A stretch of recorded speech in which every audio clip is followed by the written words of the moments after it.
Coloradans returning home tonight after wildfires forced them out. But they're not letting down their guard. We'll still have our bags packed, ready to go.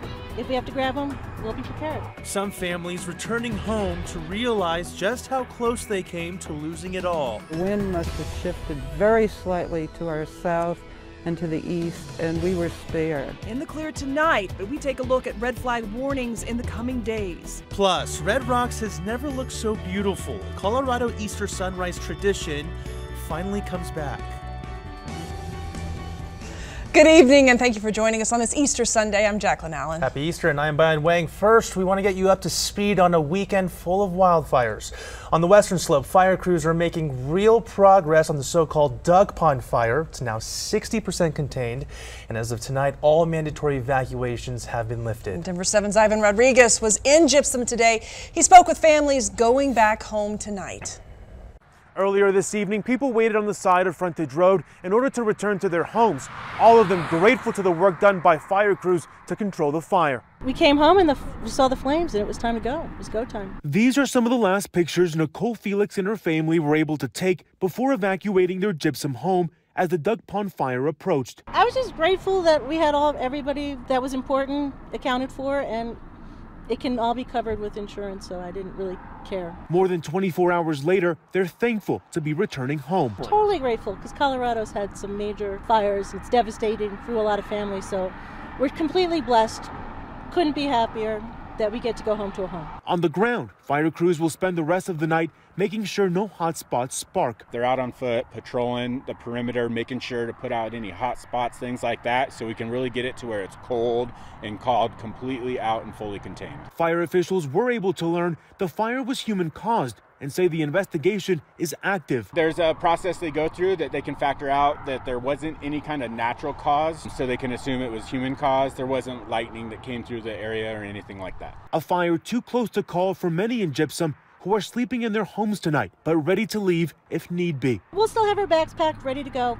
If we have to grab them, we'll be prepared. No structures were lost because of this fire. The recreation sites did have some damage, like burned picnic tables and fencing, but officials here are confident the area is under control.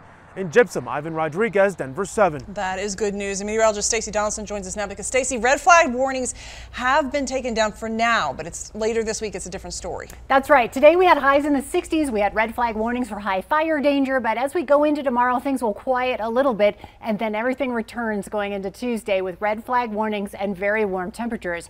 Outside today, we saw 68 degrees as our afternoon high here in Denver, a little above average for this time of year. 70s for the eastern plains and down through southern Colorado. Also 40s and 50s for the higher elevations. Also, the winds were between 50 and 60 miles an hour today, so pretty strong this afternoon. Once we pass sunset, those winds died down, and that has been the schedule we've been working on for the last week or so. Really strong winds into the afternoon, and once the sun goes down, they quiet down. So at this point, 15 to 25 mile an hour winds and red flag warnings for tomorrow down into southern and southwestern Colorado. As we go into Tuesday, though, the winds will pick back up. The fire weather watch already in effect for Tuesday from Colorado Springs to Trinidad and down into southwestern Colorado for high fire danger, and that will be upgraded to a red flag warning as we get closer to Tuesday. Tonight, though, partly cloudy and breezy. Lows will be in the upper 30s, and as you're waking up tomorrow morning, we'll generally be in the 30s, but we'll be up to the 50s by noon, and it looks like some much warmer weather is on the way. We even have some 70s and 80s on the 7-day forecast. I'll have all the details coming up. Warmer weather on the way. No complaints here. No kidding.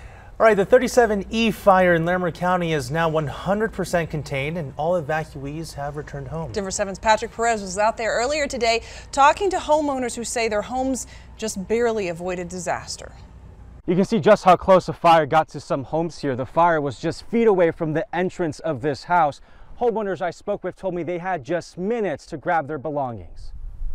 Strong winds Sunday afternoon lifting ash from the burn scar of the 37E fire in Larimer County. I will say that probably we had 10 minutes at most to get out. Johanna Zay and her partner Dave were forced to evacuate their home in the Blue Mountain area Friday afternoon after a fire sparked and spread quickly. I grabbed the phone, looked out the other living room windows, and saw the flames racing down the gully. Threw the cat in the carrier and mandatory evacuation, and we were out of here. All evacuations were lifted by noon Sunday, and a closer look shows a fire was within reach of homes like Johanna's. We were tossing a mental coin on we've lost the house and everything else, and maybe it will go around us. No structures were lost, according to the sheriff's office, likely because of the direction the wind blew and the hard work by multiple firefighters. Do you feel lucky? Yes. Yeah. Very lucky and very safe. Despite their close call, Johanna has no plans to move. We wanted to get out of the city. We accepted the risks. You try and mitigate them with fire mitigation, brushwork, surveys. It'll take more than a fire to keep them away from this. In Larimer County, Patrick Perez, Denver 7. With high winds and dry conditions, a couple other fires broke out today. In La Junta, a brush fire broke out near 18th in Bradish. Firefighters were able to put out the flames and had to cut down some trees in the process. And in Custer County, a fire charred 320 acres. It took fire crews about 5 hours to put that one out.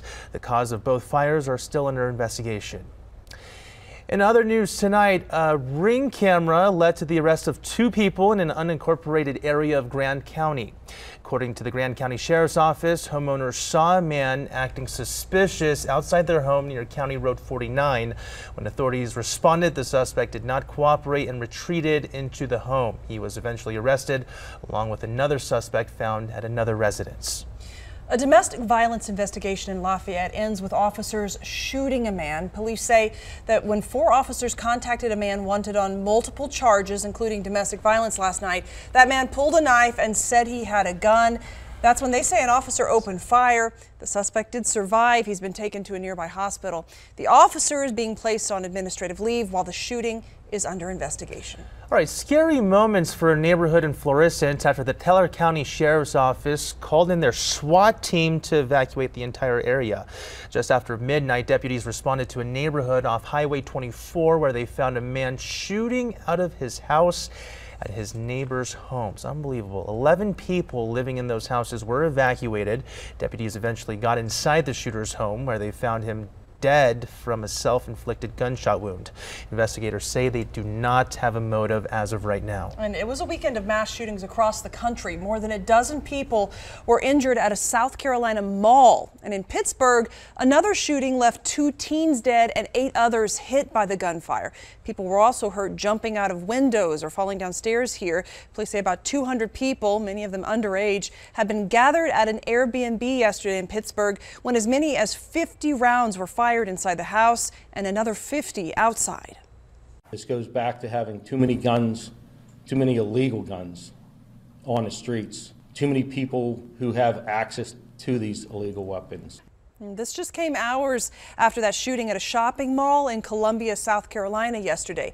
9 people were shot there, 5 others injured. Everyone survived. Now, just last week, the president announced a plan to fight gun violence. His focus is on stopping the production of ghost guns. On a holiday weekend, just unbelievable.